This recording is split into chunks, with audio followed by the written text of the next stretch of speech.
魔术霍华德来台湾的 T1 联名桃园英雄分霸队拍球，引起正大的轰动哦。5月底合约到期，魔术嘛已经登去美国咯。后一个球季哦，魔术敢有可能过来咱台湾拍球咧？球团今仔是表示讲，魔术开出来绩效哦是真悬，也毋过伫7月底到8月初，车哦会过来参详合约。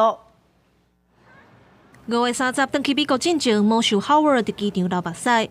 这位前 NBA 名星，去年11月加入桃园分霸，引起风潮。即阵嘛到一个坎站，魔术的实力带来效应甲影响力拢真大。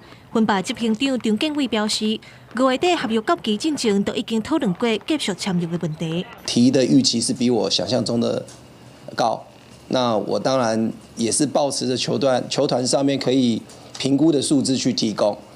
那但是其实彼此双方在谈的过程当中，虽然没有在5月31号以前合约到期前完成续约，但是彼此双方有给一个空间。但魔术7月中所有比赛拢结束了后，7月底来沟通，若准魔术无更加好的想法，张建伟认为台湾的环境正适合伊转来。7月底8月初来讨论会较妥当，到时阵就会有结果。若最近球队伫海外嘛，当咧集结更较优秀的球员，包括比魔术更较出色、更较出名的人。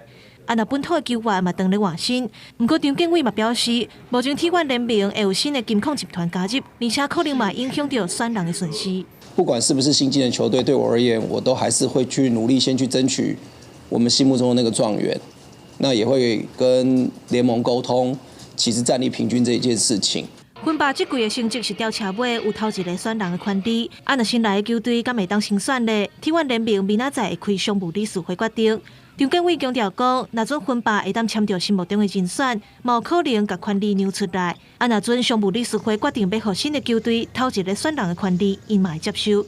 记者林晓慧、沈志明台北报道。